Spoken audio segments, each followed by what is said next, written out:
সুপ্রভাত বন্ধুরা, আজ 9 ডিসেম্বর সোমবার। শুরু করছি চিন্তনের মুখ্য বার্তা। আজকের আন্তর্জাতিক খবর। দক্ষিণ কোরিয়ার রাজনৈতিক পরিস্থিতি অস্থির। হঠাৎ করে সামরিক আইন জারি করার দায় নিয়ে পদত্যাগ করেছেন প্রধানমন্ত্রী। আইনসভার ভোটাভুটিতে সরকারের পতন ঘটেছে। প্রেসিডেন্ট পদত্যাগ করতে নারাজ। রাজধানী সিওলের সংসদ ভবন ঘিরে রেখেছে জনতা। এই মুহূর্তের খবর, প্রেসিডেন্ট ইয়নের বিপক্ষে চলে গেছে তার পার্টি পিপিপি। ইসরায়েলের প্রতিবেশী দেশ ইয়েমেন থেকে ক্ষেপণাস্ত্র হামলা চলছে বলছে ইসরায়েল। এই বিষয়ে কোনো বিস্তারিত তথ্য জানায়নি ইসরায়েল। অন্যদিকে প্যালেস্টাইনের গাজায় ইসরায়েল গণহত্যা চালিয়ে যাচ্ছে বলে অভিযোগ করেছে লন্ডন ভিত্তিক আন্তর্জাতিক মানবাধিকার সংস্থা অ্যামনেস্টি ইন্টারন্যাশনাল। অ্যামনেস্টির তরফ থেকে তথ্য দিয়ে বলা হয়েছে, 1948 সালে গণহত্যা কনভেনশনের নিষিদ্ধ 5টি কাজের মধ্যে অন্তত 3টি করে চলেছে ইসরায়েল। সিরিয়া থেকে সেনা ও নাগরিকদের সরিয়ে নিচ্ছে ইরান। এই মুহূর্তে ইরানের এই পদক্ষেপ আসাদের ইরান সম্পর্কে তেহরানের নীতিতে উল্লেখযোগ্য বাঁক বদলের ইঙ্গিত দিচ্ছে, কারণ ইরানের অধিকাংশ অঞ্চল চলে গেছে বিদ্রোহীদের দখলে।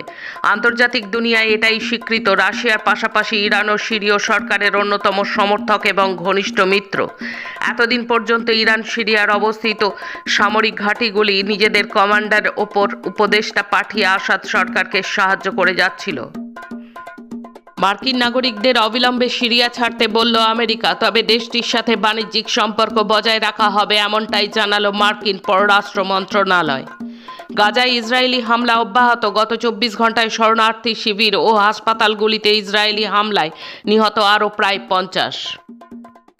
প্রেসিডেন্ট পদে ইস্তফা দিয়ে সিরিয়া ছেড়ে গেলেন প্রেসিডেন্ট বাশার আল আসাদ, জানালো আসাদের বন্ধু রাষ্ট্র রাশিয়ার বিদেশ মন্ত্রক। এর আগেই রাশিয়ায় আশ্রয় নিয়েছিলেন আসাদ পত্নী। গৃহযুদ্ধ শেষের স্বস্তি নাকি জঙ্গি যুগের সূচনা? দামাস্কাসের পতনের পর কোন পথে নতুন সিরিয়া? আলোচনার কেন্দ্রে লাখ টাকার প্রশ্ন। হাসিনা সরকারের পতনের পর আজ সোমবার দিল্লি ঢাকা প্রথম বৈঠক। আজই ঢাকা যাচ্ছেন ভারতের বিদেশ সচিব বিক্রম মিশ্রি। দুই দেশের সম্পর্কে নতুন সম্ভাবনা দেখছে বাংলাদেশ। আজ ঢাকা বাংলাদেশ বৈঠকের আগে ভারতের ওপর চাপ সৃষ্টি করতে গতকাল রবিবার ঢাকার ভারতীয় দূতাবাস অভিযান করল খালেদা জিয়ার দল বিএনপি। নয়াপল্টন থেকে হাজার হাজার সমর্থক নিয়ে শুরু হয় মিছিল, তবে ভারতীয় দূতাবাসের আগেই ব্যারিকেড করে জনতার ঢল আটকে দিল পুলিশ। আসছি দেশের খবরে। আসামে গোমাংস নিয়ে নিষেধাজ্ঞা জারিতে প্রতিবাদে মুখর মেঘালয়ের বিজেপি। মেঘালয় বিজেপির বিধায়ক তথা বরিষ্ঠ নেতা শানবার সুলাই বলেছেন, ভারতীয় সংবিধানে যেখানে গোমাংস ভক্ষণ নিষিদ্ধ করেনি, সেখানে সরকার এইভাবে নিষেধাজ্ঞা চাপাতে পারে না। খাওয়া দাওয়া, পোশাক পরিচ্ছদ মানুষের নিজস্ব বিষয়, তাই নিয়ে সরকার হস্তক্ষেপ করতে পারে না। আসাম বিজেপির প্রতিক্রিয়া এখনও পাওয়া যায়নি। 6 থেকে 8 ডিসেম্বর দিল্লিতে অনুষ্ঠিত হয়ে গেল ন্যাশনাল ফেডারেশন অফ ইন্ডিয়া উইমেনের 22তম জাতীয় সম্মেলন। সভানেত্রী নির্বাচিত হলেন বরিষ্ঠ সমাজকর্মী ও শিক্ষাবিদ সাইদা সাইয়াদিন হামিদ এবং সাধারণ সম্পাদিকা নির্বাচিত হলেন মহিলা অধিকার কর্মী নিশা সিধু। সম্মেলনে 25টি রাজ্য থেকে 450 জন প্রতিনিধি যোগ দিয়েছিলেন। আজ সোমবার মণিপুর ইস্যুতে দিল্লির যন্তর মন্তরে রাজ্যের 10 বিরোধী দল ধর্নায় বসছেন। গতকাল মণিপুরে 10 বিরোধী দলের ঐক্যমত্যের ভিত্তিতে এই সিদ্ধান্ত নিয়েছে। কৃষকদের দিল্লি চলো অভিযান ঠেকাতে গতকাল আবার পুলিশ নির্বিচারে ব্যবহার করল কাঁদানে গ্যাসের শেল। হরিয়ানার সিন্ধু সীমান্ত থেকে দিল্লির দিকে এগোতেই কৃষকদের ছত্রভঙ্গ করতে পুলিশ কাঁদানে গ্যাসের শেল ছুড়তে শুরু করে। আহত হয়েছেন 3 কৃষক। আগামী শুক্রবার দেশ জুড়ে বিদ্যুৎ ক্ষেত্রে বেসরকারীকরণ বিরোধী দিবস পালন করবেন বিদ্যুৎ কর্মীরা। এলাহাবাদে আদালত চত্বরেই বিশ্ব হিন্দু পরিষদের সভায় ভাষণ দিলেন কর্মরত বিচারপতি। মহারাষ্ট্রে নবনির্বাচিত সরকারি জট অব্যাহত। স্বরাষ্ট্র হাতে রাখতে চায় বিজেপি। নিজের দাবিতে এখনও অনড় ক্ষুব্ধ শিন্ডে। গুজরাটে মন্দিরে চরণামৃততে সোডিয়াম নাইট্রেট নামের বিষাক্ত রাসায়নিক মিশিয়ে 12 জনকে খুন। গত 3রা ডিসেম্বর অভিযুক্ত তান্ত্রিককে গ্রেপ্তার করে পুলিশ। গতকাল পুলিশ হেফাজতে মৃত্যু হলো সেই তান্ত্রিক নাভাল সিং চাভদার। এখন রাজ্যের খবর। মালদায় আবাস তালিকায় তৃণমূল নেতার একই পরিবারের 12 জনের নাম। প্রতিবাদ করায় বাম নেতাকে বেধড়ক লাঠিপেটা। আশঙ্কাজনক অবস্থায় ভর্তি হাসপাতালে। শিক্ষক নিয়োগ দুর্নীতি চার্জশিটেও অভিষেক ব্যানার্জির সংস্থার নাম।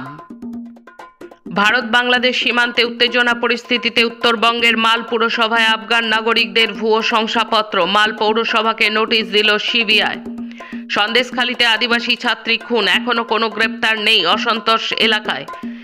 গভীর রাত্রে বৈশালী ডালমিয়ার বাড়িতে বোমা, বিজেপি নেত্রীর বাড়িতে কারা কেন হামলা করলো তদন্তে নামল পুলিশ।